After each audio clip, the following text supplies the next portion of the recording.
Hello and welcome to the Professional Artist. This is Echo Chernick, and I'm here with my friend Rob Carlos. And you are listening live on 107.7 United Public Radio out of New Orleans. And hey, Rob, how are you doing today? I'm doing fantastic, Echo. It's great to see you. Good, good. And for those of you that are just listening on the radio, if you get a chance to go onto YouTube, go to YouTube/Echo Chernick, and then you can see our lovely faces and possibly watch the cats in the background. There You have will the be best cat cats. entertainment behind me, I promise. Awesome. I love your cats. Your cats are the most amazing things in the world. Studio cats are the best. So Rob, tell us about yourself. I've known you for like 1.5 million years, and you're one of my favoriteest people in the world. So. Almost a million now. It's like 997,000 years. Yeah, I'm Rob Carlos. I go by the Colorsmith. Find me at colorsmith.com. I'm a fantasy illustrator, and just about anything else that someone asks me to do that's artistic, I can usually figure it out. Yeah, you do everything. So I do a lot of dragons. You can see dragons on the T-shirt. There's lots of dragons. Um, I see your cat. Sorry, I got distracted by the Oh, cat. yep, So. there he is. Ta-da! There's just one. There's two of them over there somewhere. I do murals. I do book illustrations. I do pretty much whatever anybody asks me to draw, paint, carve You out of teach a lot wood. of people. I A lot teach a of lot of people. A people. lot of people are like, "Oh, Rob Carlos is teaching me this. Oh, Rob Carlos is teaching Yes. me that." And so you are And then just I like get to actually do jobs with some of my students. And so that's really fun when I have a student that I can get work for later on in their career. It's extraordinarily fulfilling to see what my students can do in the world once I can point them in a direction. Yeah, you're a huge boon to the community because you help so many people. So because you're always helping somebody out, which is really nice. So anyway, yeah. So you're at the colorsmith.com or facebook.com, the Colorsmith, which I put at the bottom of the screen. See it. Where did I meet you first? I think at Norwescon. We may have met at Norwescon, but it's so long ago, I couldn't be sure. Could be at that first campfire at the beginning of the world too. I'm not really It sure. might have been at Todd Lockwood's house. Could have been a Todd Lockwood's Yeah, house I mean, too. So. there's a lot of places that we end up together. We do, yeah. And you recommended going to And Miscon. there's been So which I DragonCon a lot. And you know what? not The more I think about it, the more I think maybe we met at DragonCon. You could have met at That's DragonCon. possible. It's been many, many, many years, so I've lost track. I don't know. Yeah, I can't even keep track anymore. Just keep running into you. It's just like, We and do there's Rob. the same conventions all year, every year. Oh, let me go over to comments to make sure I got the comments open if people have questions for you. Oh, so is there comments? Excellent. There's I a love comment it. section. So the comments are open if Fantastic. anybody has I see it questions. now. Hopefully there are people on. People told me they were going to be on, so hopefully there are. But Yeah, well, get in the comments. I think that might be a copyrighted thing from Brennan Lee Mulligan, but I'm going to say it. So anyway, let's start with tell us where you started, with where you were schooled, and all that stuff. Well, Where I did your started journey start? in high school. I had an amazing art teacher, Mr. Polevsky. He was just this great old skinny hippie guy that would hang out and let me be in the art studio anytime I wanted in high school. The art studio was like two big semis that had been converted into art space for the high school outside. So it was outside the gymnasium, and I can't tell you how many gym classes I skipped and just went to the art studio instead. It happened all the time. It's probably My why I'm high in the school shape teacher I'm in. was a hippie skinny guy too. He ate the stinkiest rice cakes. That's Oh all I my. remember. It was just like blah, blah, blah.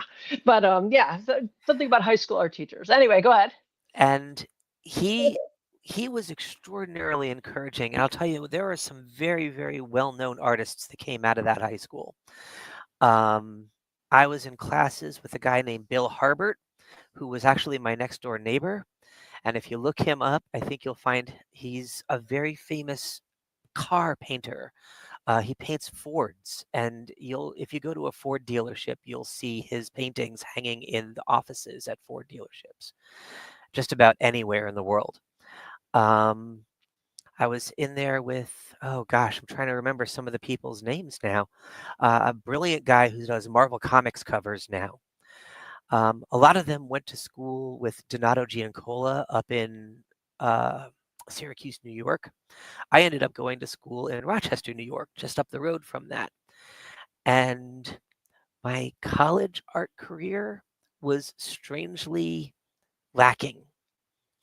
I didn't have teachers that knew what to do with me in college, and I was getting very frustrated. I had one teacher who was my sculpture teacher, actually. He was the roughest guy in the world, great guy named Keener Bond, and he could make anything. He made furniture, he was an architect, he lived in a house that I believe was like a big floating mushroom house that had an elevator in the center, and then, like, this giant mushroom thing that rotated with the sun on the top. It was incredible, and that he built, Oh, and wait, that sounds really cool. he was just brilliant, and he was absolutely unforgiving to me when I wasn't meeting his standards, which I really needed in college. All my other teachers were like, "Oh, this is great, you get an A." I'm like, "Teach me something. What can I do better?" They're like, "No, keep doing what you're doing. Here's an A." I'm like, "Ugh, No, so no. much money for you to just give me. I don't wanna buy a degree, I wanna learn art," you know? Keener Yeah. Bond taught me stuff. The late Keener Bond, and we were all very sad to hear he passed, but he was an old guy when I was in college, and so, yeah, that was gonna happen. Sounds Um, amazing.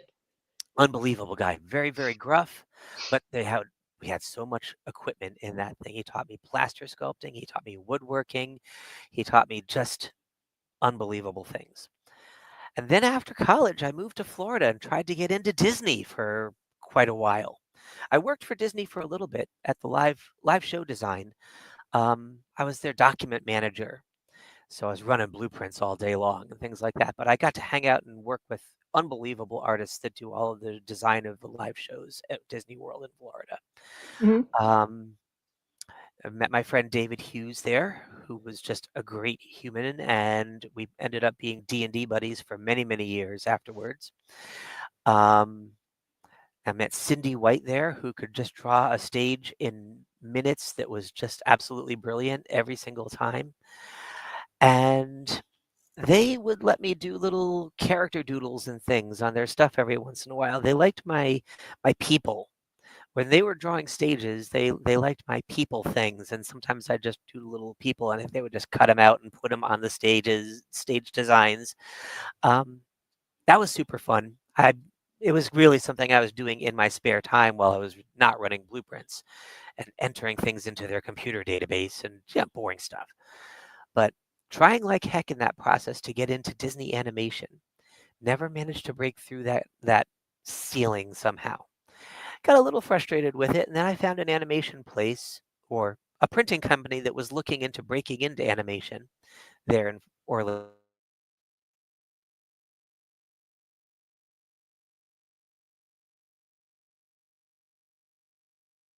Oops. You froze. Yeah, I think I got a Yep. little glitchy Keep there. going. Sorry. Yep. That's okay. Keep going. Um, yeah, but I met my wife and I worked for the printing company for, God, I think I want to say about 6, 7 years. They finally folded. I was one of the last 4 people out the door. When I got hired there were 25, 30 people on staff, and it just got smaller and smaller as they couldn't Ugh. keep things up to snuff. And they kept making money on my work though, so they wanted to make sure I stuck around as long as possible. So I was there when they turned the key to close the door that day. Oh, that's so Um, sad. but it was great because my wife was making good money at that time, and she's like, "Hey, you want to be a fantasy artist? That company was really never helping you get through those doors, but you learned everything you need to learn while you were there about all the computer stuff, all the Photoshop." I was using Photoshop when it was version 2. There wasn't even such thing as layers. There was just you do what you do on the screen. That was it. You couldn't make a layer.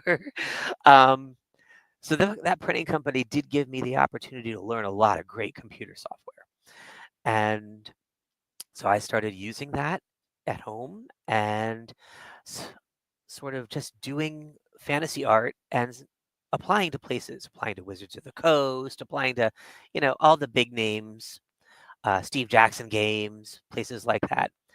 I got contacted by a little company called Eelfin Productions, and they were doing a book called Undiscover: The Quest for Adventure, which had a cover that got illustrated by Julie Bell, one of our industry luminaries, Mhm. and they needed someone to do all the interior art. I'm like, sure, sign me up.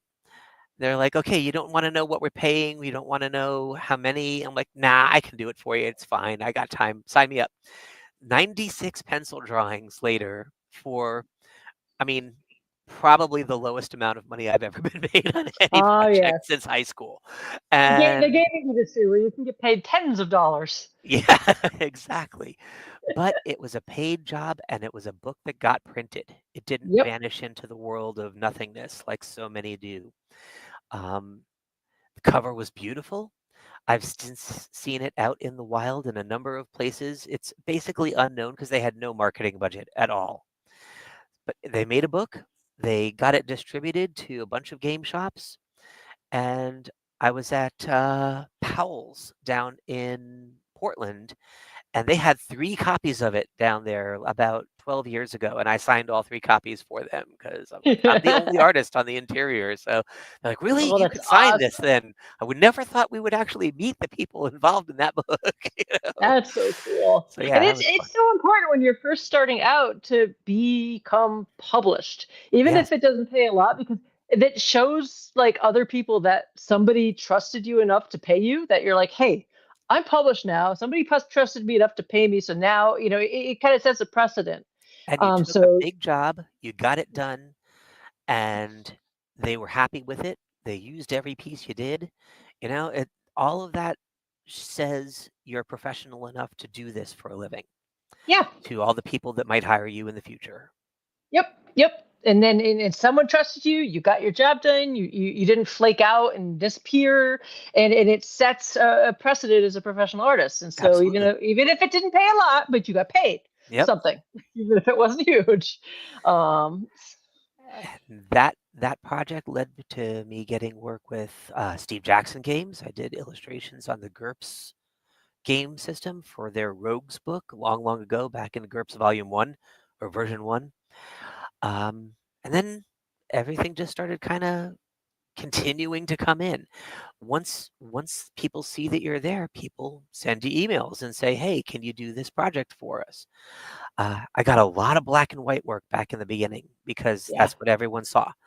They're like, "Oh, he does pencils, so we'll have him do pencils. We'll have him do ink drawings. We'll have him do black and white things." And I'm like, "Oh, I can do your covers." Like, "Oh, well, we've been seeing you do pencils, so let's have you do that."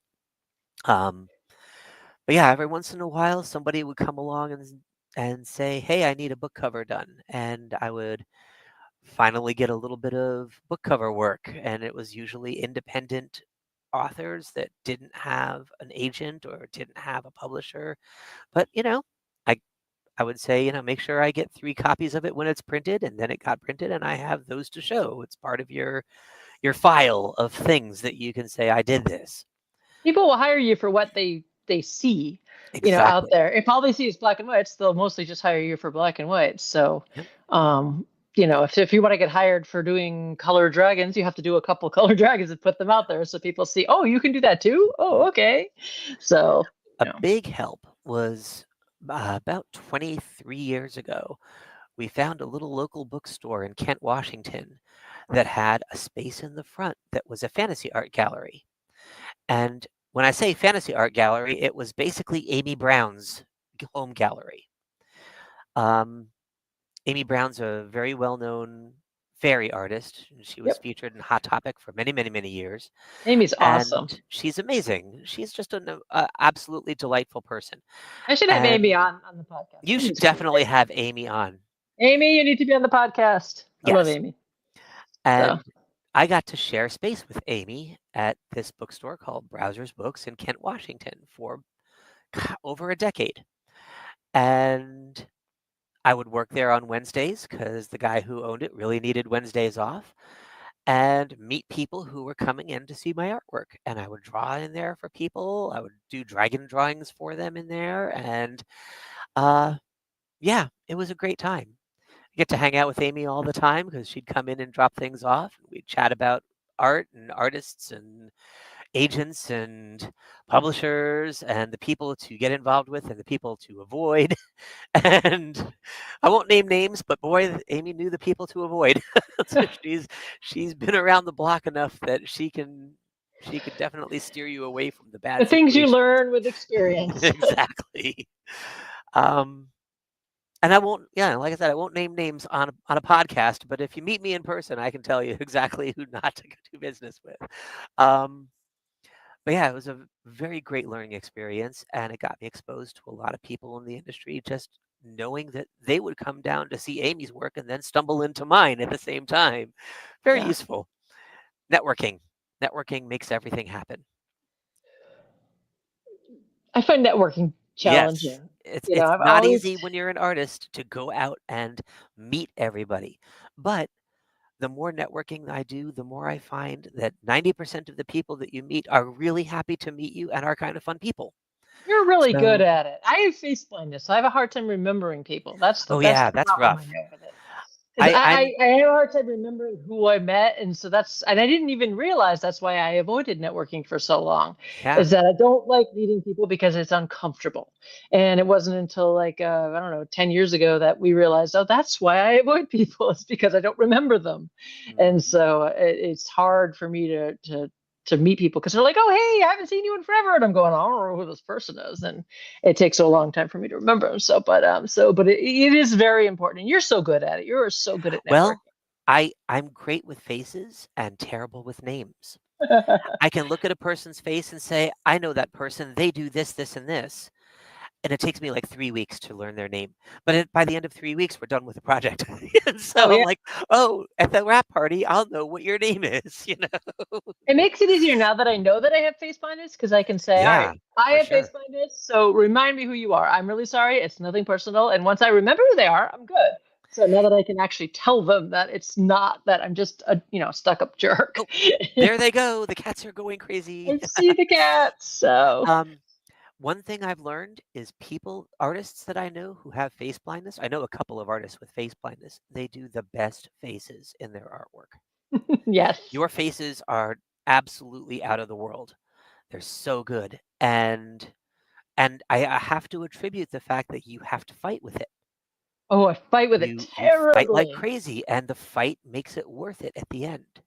There's sometimes that I'm working on it and I'm like, it doesn't look right. And Lazarus will be like, it looks fine. I'm like, no, it doesn't. And he's like, it looks fine. It looks great. It looks perfect. I'm like, it doesn't feel right. It doesn't feel right. And he's like, it looks fine. And I'll be like, no, it doesn't feel right. And he doesn't understand until I keep working on it. And then it feels right. He's like, oh my God, it just came to life. And I'm like, yeah, now it feels right. Cause it like, I can feel that there was no life in it. And it's like there's this feeling that is like connected with life, that it just like this connection that I feel when that I've drawn it, that has to do with it. That I've never heard you explain that before, but it's perfect. It makes perfect sense. It can structurally look right, but it looks dead until I get it connected. But when it feels right, it's just like it comes to life because he'll be like, it's structurally perfect. I'm like, yeah, but it's dead. It's not right. And then it's just like, he's like, oh yeah, you're totally right. I don't even know why I questioned you. He sees the before and after, and he's like, oh, yep, you got it. Yep, now I don't even know why I questioned you. Because when I put something out and I had not pushed it, people are like, oh yeah, it looks good. And then I'm like, it doesn't, it just doesn't, it's not there. Yeah, you never want your audience to say, oh yeah, that one's fine. Fine is like the worst thing and an I know artist can hear. And I know it's fine, but yeah, oh God, the face blindness it's a pill though. It's like it's so funny though dealing with the face blindness. You said a couple artists with it. The guy, what's the actor that plays Loki? Tom Hiddleston. Tom Hiddleston. It's so funny because I can look at him as Loki in the makeup, and I can look at him not in the makeup, and I can look at him as an artist, and I can go through every piece on his face. I can look at the eyes, and yep, same person. Nose, yep, same person. Mouth, same person. Eyes, the structure, same person. Look at the one, then the other. My brain's like, nope, not the same person. Like, I know exactly why that's happening to you because you once explained that you recognize people by hair. their hairstyles are different. Tom Hiddleston's hairstyle is very different from It Loki's. depends on the person. It depends on the person. I can even block off the hair and see. It depends on what my brain clues into. It like codes into something on. Wild. Yeah, it codes into something, and and him particularly, my brain will not accept that that's the same person. And even if I go to each part of it, it's like, nope, not the same person. I'm like, dude, brain, that's the same person. It's like, yeah, nope, not the same. Oh, we could chat all day about what you recognize Gary Oldman as. um, well, that could be like a whole podcast all by itself. It could be. It could like, be. who do you recognize as Gary Oldman among his characters? Oh gosh, there's some people that it's so funny. Everybody recognizes different, and then there's certain people that I'll clue in as celebrities. I'll be like, oh yeah, that person just it's not a voluntary thing. Certain people just code in my head as different people, and some people code certainly, and some people don't, and some people I can recognize, some people I can't recognize no matter how hard I try. You're easy. I got you. You and Gene are not a problem. Oh, good. I don't know. For some reason, you guys you'll see us across a crowded room and be like, I know those people. I know. Yeah, you're pretty easy. There's other people. Nope. Just don't. I don't get them. So it's just weird. So, and then people mess with me at conventions. They come up and they're like, I saw you yesterday, and I'm like, what? And they're like, I was wearing the Spider-Man outfit, and I'm like, that's not fair. Because they were wearing a mask, and I'm like, hey. You can't play like that. That's a whole convention reality that is it's punishing the people who are recognizable. But I had a friend I played Shadowrun with for years, and literally all I remember about how he looks like, and I played with him for years, twice a week, is all I remember about what he looks like, and is what the bottom of his goatee looks like, wow. when he lifts his chin. That's what my brain coded in. Is this part of his goatee underneath his chin? That's what my brain remembers. Is just that part of his chin. And it's the weirdest thing. So anyway, but yeah, you said you know a couple people with I've heard of it before. Chuck Close had it. Who Chuck Close among the artists I know that have that. I know like Stephanie Law has aphantasia, where she has no visual imagination. That is that just blows my mind. Yeah, like the fact that she can paint the imaginary worlds she paints, and she doesn't see it in her head. It just happens on the page. It's wild.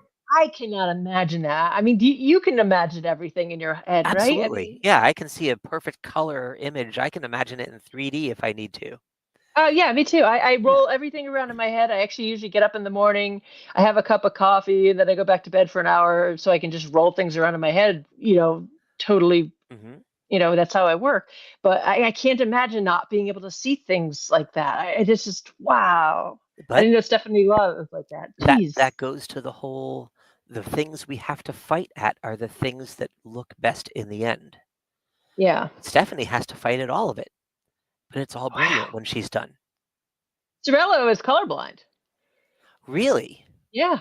Yeah. Holy cow. Can you imagine being colorblind? I mean, how does he paint nature the way he does, not knowing that trees are green and not brown? He has to ask. Does he have someone set up his palette for him? He has to double check people. Yeah, he said he has to have people like double check with him. Yeah. Yeah. Yeah. Okay. That's fascinating.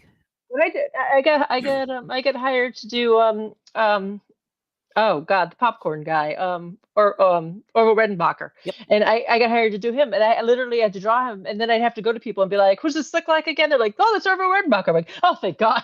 Good. I wanted to make sure. Good. We're pegging it. Yep. Okay, just making sure before I hand this into the client, I want to make sure that looks like him. Because I didn't know. I think it looks like him, but I could be off because I'm off sometimes because I can't. I looks like him to me, but does it feel like him? But yeah, same thing with Cirello. He has to make sure that the colors are right. He's like, this is right?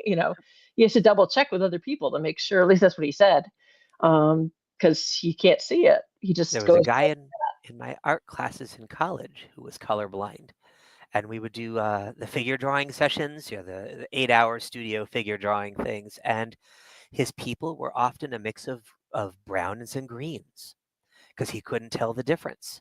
So he had this big pile of pastels in front of him because when the teacher wants us to work in pastels and color, and that's just how you do it. He can't tell his browns and his greens and his reds from each other. So they'd have pink and light green faces. And then the shadow areas would all be brown, but it was cool looking when it was done. Oh, Because if you looked at it as a black and white image, the values were all just right. yeah. You just In his eyes, the values were perfect. He couldn't tell what was green and what was brown. Wild I'm stuff. gonna have to talk to maybe I'll have to have Cirillo on and ask him more about how he does it with For the sure. color blindness, because that's just blows my mind. So I think he would have to have a palette set up or something. have to, because I can't imagine. So, because I can't imagine not being able to imagine things either. The aphantasia, I just, wow, Yeah, my wife has that, so I've learned a lot about it. Distances, she can't tell what's 100 yards away. She can't tell what's 20 feet away. She can't imagine that distance measurement. Wow. Because that's a visual imagination thing. Yeah.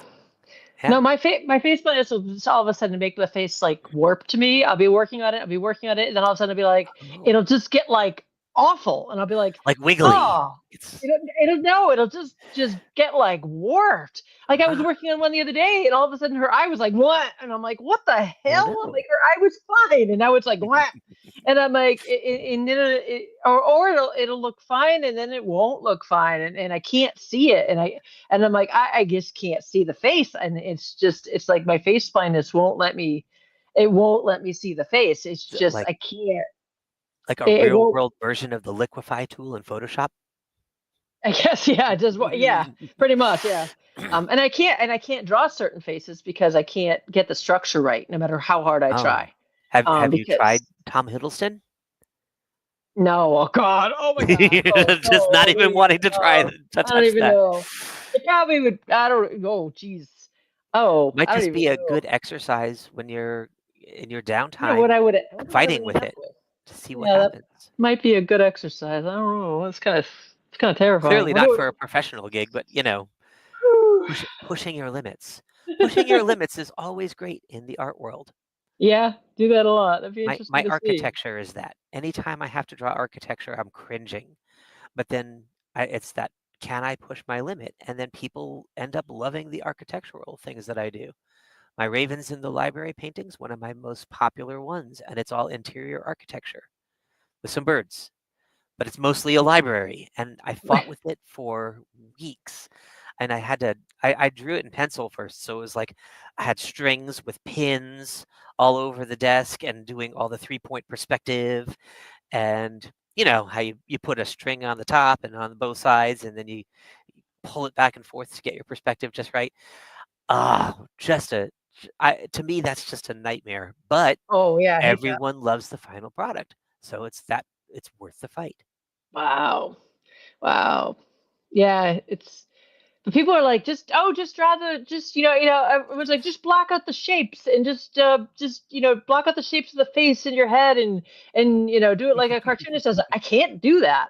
I can't draw faces in my, out of my head. I can't draw likenesses out of my head. I can't picture faces out of my head. I can't even draw bodies properly out of my head. People are like, just block shapes in. I'm like, no, you don't understand. I can't picture them even after years of practice. They don't go right. They go wonky. They go. I know where everything is, but it goes sideways because it just doesn't. It doesn't like it goes because it's not.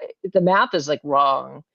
So and I'm sure you've been taught, like, you draw the circle and you have the elongated version and you draw a line down the middle and a line across the middle and all that stuff to construct a face. I kind of want to. Doesn't work. I kind of want to see if I can, and I kind of want to do an experiment where I draw from reference and then I draw out of my head to see what the difference looks like and see how bad that looks. Because but I'm kind of like embarrassed too because that's gonna just be awful. Don't show people. It's gonna be awful. Don't show people your practice things, your warm-up exercises. Nobody needs to know that. Faces out of my head. It's so bad because it doesn't. It just Start with a line down the middle and the line across. I was on a cruise ship to Alaska, and I taught the bartender by the piano bar how to draw faces with the whole circle and elongated and line down the middle, line across, then divide that in half and divide it in Yeah. half. You have a nose and a mouth. She Yeah. was like, "Oh, I can draw faces by the end of the cruise." It was like Yeah. a week long. And we would see her once a night by the piano bar because we become friends with the piano player. And yeah, she was so excited at the end of the cruise she could draw someone's face. Not anyone that looked real, not anybody who was a specific person, but it looked like a face when it was done. So it's incredibly empowering to give somebody that ability. Mm-hmm. Yeah, no, I mean I can do that mathematically, but I can't Yeah, make it look like a real person. I can just do the math on it. It's just, but it doesn't, just because I can't picture it. It's like there's nothing I think there. I think it's So, because you're judging your end result by your expectation of quality, yeah. which means at the end of a mathematical construction, it has to look alive, and that's not really how it works. No, it doesn't look Math alive. doesn't make life. No. So, anyway, so what are you working on lately? Oh my gosh. Okay. Current projects. We're already talking about current projects. I am the art director and the lead artist on Start Here, the introductory role-playing game. It's being put out by Beach House Games or Beach House RPGs, beachhouserpgs.com. And they have their starter set out. The box set was released, I want to say 6 or so months ago. And so they've been doing conventions all over the place. They're going to be at Gen Con and PAX and all sorts of places. I think Origins. And You go to Gen Con? I haven't been to Gen Con since I was in high school. Isn't that terrible? Oh, I love Gen I would Con. love to go back to Gen Con. I need to do that one of these days. I miss it. You should But go to Gen Con. yeah, it's just it falls at a time of year when I'm really busy. So I'm trying to figure out how to make it work one of these days. Um, but yeah, that was a labor of love. I illustrated almost the entire 3 books in their box set. Um, Todd did the cover. Todd Lockwood did the cover to the box set, and we had Larry Elmore doing one of the interior book covers, which was amazing. And then I got to hire some of my friends to do a couple of interior illustrations and former students and things like that. So it's like that whole getting friends and students and stuff work and getting them published. The goal is always to get more publishing things, and now they have that they can put under their belt and say that's a real thing I did. But yeah, we are working on book 4 and 5 of that series now, which should be coming out in the fourth quarter of this year, which will be amazing. Book 4, I believe, is all dinosaur stuff. It's Ooh. kind of like imagine the movies about theme parks of dinosaurs. It's loosely based on that, but with zombies. And the dinosaurs are easily infected by the zombie virus, and then things get very bad. And that's a role-playing game where you live in that world, and the dinosaurs are what's the word? Vulnerable to sounds, to high volume, high frequency sounds. So rock stars, the bards of this world, get to fight the dinosaurs when they become infected with the zombie virus. Oh, wow, that sounds fun. Fun RPG stuff. And it's really made for people who are wanting to get into role-playing games but don't want to buy like $500 worth of books to get started and lug them all around to games. We have a little box set, and I have one up here actually. I can show you if I can reach it. Yep, I can reach it.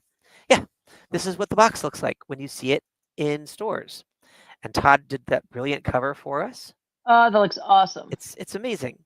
And then it's full of books. It's got all these books in it that will get you started on how to play role-playing games if you are dice curious, as we like to say. And where can they pick that up? Well, you can get it online at beachhouserpgs.com, or you can check your local game store. And And what's we're it in a called bunch again? of them. What's it called again? Start Here, the Just start here. introductory role-playing game. Cool. And it was written by Tim Beach and Jamie Chambers and Elisa Teague and a whole bunch of other really amazing people in the industry. Oh, and we got to work with Ed Greenwood, which was fantastic. He wrote some of the stuff in there. Ed Greenwood made Forgotten Realms, so Oh yeah. all of the Oh, D&D cool. stuff is basically Ed Greenwood's fault. And then he did some development for us on this and wrote some adventures. And yeah, we got to work with some extraordinary people Wow. on this game. It's so good. And now it's just a matter of getting the word out that it exists and getting it into more stores. We'll find our way into. There's lots of places here in the Northwest that carry it, Yeah. but more spreading across the country. We're still working on that, and as we get out to Gen Con and Origins and all that, that'll start becoming more common. Oh, awesome. Yep. Yeah, I'll be at Gen Con, so Sweet. definitely. Yeah, then So you'll see Tim and Jessica out there at Gen Con. oh They'll yeah. be there, all set up in a booth. Yay. So yay, definitely have them stop by so I can, Will do. promote wherever they are. So Well, they shared this podcast on the Beach House RPG's Facebook page, so yay. they'll be watching it and they'll hear all about that, and they'll know to come and find you at Gen Con. Come find me at Gen Con so I can, send people to that booth or, Heck yeah. put a sign up or drop off a copy so I can be like, oh, yeah, go to that booth and pick it up and, do some promotion and stuff. I have a 10x20 booth over at Gen Con. So Oh, yeah, you're I got a big gigantic booth. over there. Nice. Giant, that's my big show. So It's also good to have space to kind of walk around and stretch your legs. oh, that's my biggest show. I love Gen Con. Gen Con's my favorite show. So Amazing. that's my biggest show, and because I do a lot of work for Shadowrun. So yeah. Yeah, I think. See, that's what you don't know is I've been a fan of yours for a lot longer than you've known me. Because I was a big fan of your Shadowrun stuff and your World of Darkness stuff way before. I mean, I was playing Vampire the Masquerade and Mage the Ascension, Mage the Needs the Awakening. Ascension. Yeah. Yeah. Back like shortly after my college days, I had a Yes. group that played all the World of Darkness stuff. We get together I started on off in Wednesdays. Wraith. The Wraith, Player's yes. Guide was the very first job that I ever got professionally. Amazing. That was my first ever job. We all drooled over your art back then. We were in Florida. We didn't know who you were. We just knew there was this artist that was just amazing. And then I met you, and I'm like, oh, I got to not be a fanboy. Yeah, the Wraith Player's Guide was my very first job, and I was so excited because I was in college, and they hired me because I had all my pieces hung up for the student survey, and they hired me to do these, and so I ran off to the game store to go and pick up a Wraith book to get things. And Sean Jaffe, who's a game developer now, he was there standing there at the World of Darkness section, and I was like, I'm going to be illustrating for them. He's like, really cool. I'm like, you want a model for me? He's like, okay. And so he and his brother went and posed for me, and they're in the Wraith pieces, and where was the dorkies? And so yeah, so that was so much fun. I think that's one thing I would always give as advice to starting artists in this industry is get published and then cross your fingers, because what you got published in needs to get known, needs to be seen. Yeah. The first 2 or 3 things that I had out there that were published were seen by a few other RPG designers and very few actual players. Like that Undiscovered book that I did first, the first big black and white drawing gig I had, very few people ever saw that. Just enough people in the industry saw it that I actually started getting other work. But keep at it, because if you do some things and you get published and no one pays attention and the game doesn't do well on the shelves, and then you just got to keep moving on and getting the next job and the next job and finding more things. And then one day you'll be lucky and you'll do a World of Darkness level thing or Magic the Gathering level thing or something. Well, I never really got in Vampire, which is the big one. I got in Wraith was like the major one, and nobody knows Wraith. I mean, but at the time everybody knew Wraith. But I did get it was Mage. big for months. But I did get Mage, which was the good one. And we really got to develop the Art Nouveau, which is really good. Yeah, the other thing I got right in the beginning was the Robert Jordan Wheel of Time card series. Oh yeah. I did like 32 illustrations for that card game back in the day. We outsold Pokemon in June of that year. Oh, It was cool. a huge, huge hit, and lots of big name artists did the Wheel of Time card game. And then, of course, the company that did that game invested all of their money in Terminator and Tomb Raider and got licenses and did the worst card games based on Terminator and Tomb Raider, where they didn't hire artists, they just used screenshots from movies and video games, Oh, and lost it all, lost millions of dollars putting out bad product to follow up the Robert Jordan project. no. So we ended up getting shorted on our royalty checks because they took our royalty fund and invested it in licenses for things that they made bad products out of. Oh, And yeah, it was just a terrible, terrible end to a great start because, boy, I loved going out with friends of ours to the local game shops and just buying a box of Wheel of Time cards and then going and signing all the ones that I had art on. There's like 32 or 33 pieces yeah. of cards that I did. And I had people from all over the world sending me cards to sign. Apparently, it was huge in the Netherlands. I had Ooh, so many people who would send me cards with self-addressed stamped envelopes, stamps on them, to from the send them back Netherlands. signed from the Netherlands. That's I'm like, so okay, this is cool. wild. Where am I finding all of these fans from? That's amazing.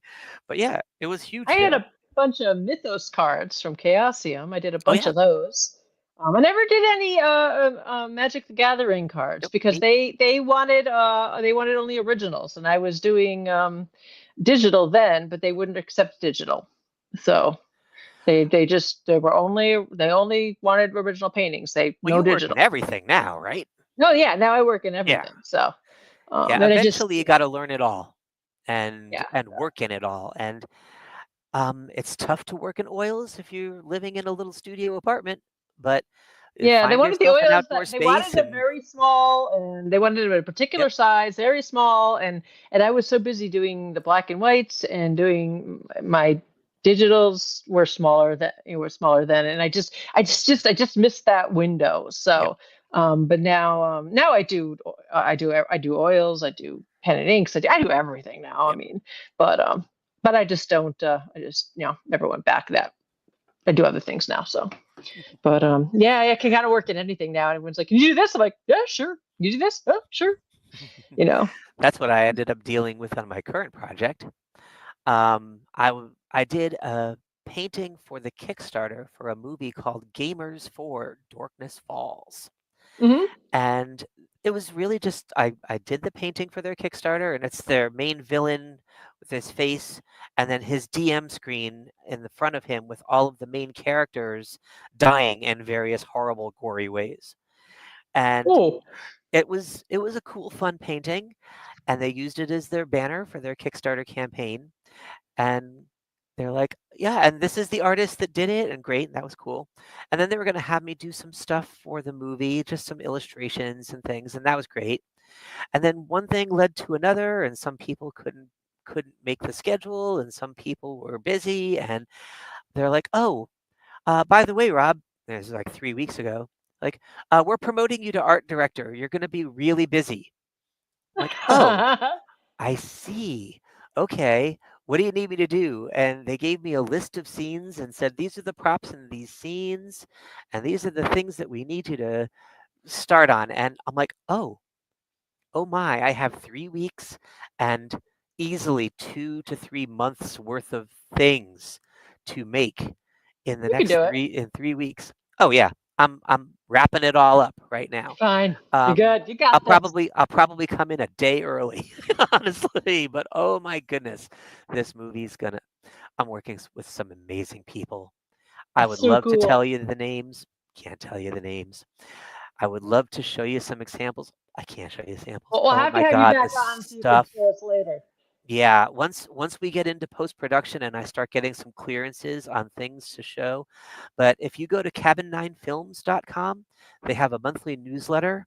And in the monthly newsletter, I think there are 2 or 3 pieces that I've been working on out of context entirely that are like, try and imagine what this might end up being, or even if it'll be used in the movie at all. Because you know how these things go. You're doing a ton of sketches, and half of them end up on the floor and never used Oh, I for know. anything. I know. That's so disappointing. You're like, So every I time. can't say, but some of the things you see on cabin9films.com might be things that never get used. You never know.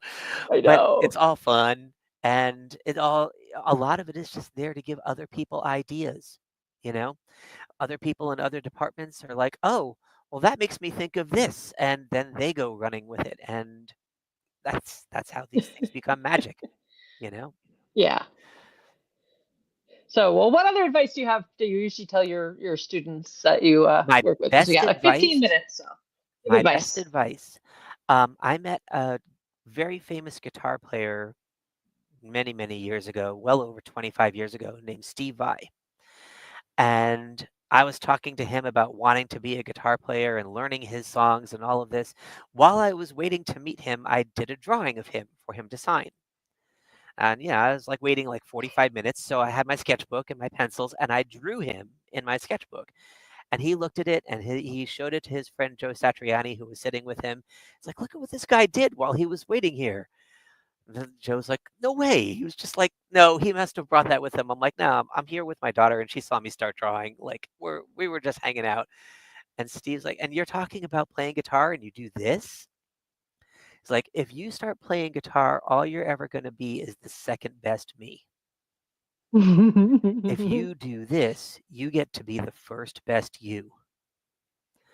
And I'm like, oh, that changed my whole paradigm. What he said to me that day, he's like, dude, we would hire you to do album covers off of what we're looking at right here. We're not going to hire you to be a guitar player. I got that covered. You don't get work with me as a guitar player. But what you do right here is absolutely worth you getting work with us as an album cover illustrator or something like that. That day never happened. I gave him my phone number and my email and all of that, and never Dude. got called, you know. Ah. He did not give me his information, so there was nothing to follow up on. And I was like, oh well, it would be great. I would still love to do an album cover for Steve Vai. I would literally love to do anything he asked me to draw. No Just problem. putting that out there in Just case putting he's that out there in the listening. universe, or Joe Satriani, or any of those folks I met that day in a Best Saying. Buy, in Orlando, Florida, in the Best Buy. But yeah, him saying that whole be the first best you, never be the second best somebody else. And if you go in as an artist and say, oh, I want to draw just like Amy Brown, or I want to paint just like Todd Lockwood, or I want to paint, or I want to do digital stuff just like Echo Chernick. No, you'll only be the second best Echo Chernick. You can't be the first best Echo Chernick. Echo's got that covered, and you're not going to beat her no matter what you do. You've got to go into this industry being the first best you, and then learn what you bring to the table. It's what you love, it's what you're good at, and it's what you have to fight for. Your faces are the best faces, but you have to fight at them, right? Oh yeah. But everybody loves your faces. So it makes you the first best you, and it's what you have to fight for. I think that's the big thing is, and it takes a little bit of self-awareness as a starting artist to kind of look at it and say, what do people like about my work? And the one thing you never do is ask your mom and dad, Oh God, because your no. mom and dad just love everything you do. They can't tell you what's the best thing about what you do, you know? They're just amazed by what you do. You've got to ask outside people. You've got to ask other artists. You've got to ask, oh, dare I say it, an art director. Ugh. I mean, unfortunately, yeah, I am an art director. I'm an art director at Beach House Games, and I'm the art director for gamers. Sometimes art directors can be cruel. If anybody asks me, I always try not to be cruel, but art directors can be rough. They can be like, this is where you're lacking. Your anatomy is terrible. Go back to school, things like that. Everything they say, you got to hear it through the ears of knowing your strengths and weaknesses and build on your strengths. Your weaknesses might always be your weaknesses. Build on your strengths. What do they love about what you're doing? Get them to tell you one good thing about what you're doing, because that's where you've got to concentrate. and become the first best you. What do you think? Does that make sense? Yeah, totally. And ultimately you have to figure out what makes you happy too and what you enjoy doing. If what people say, you don't like if you don't like the answers that people give you, you have to think about that and then Yep. decide. Yeah, never take the grueling grind unless you're ready for the 12-hour days of hating your life. Sometimes the paycheck makes it worth it. I mean, no Yeah. getting around it. There are times when somebody is like, I need you to do this. I trust you to do it right. And I'm going to pay you so much money.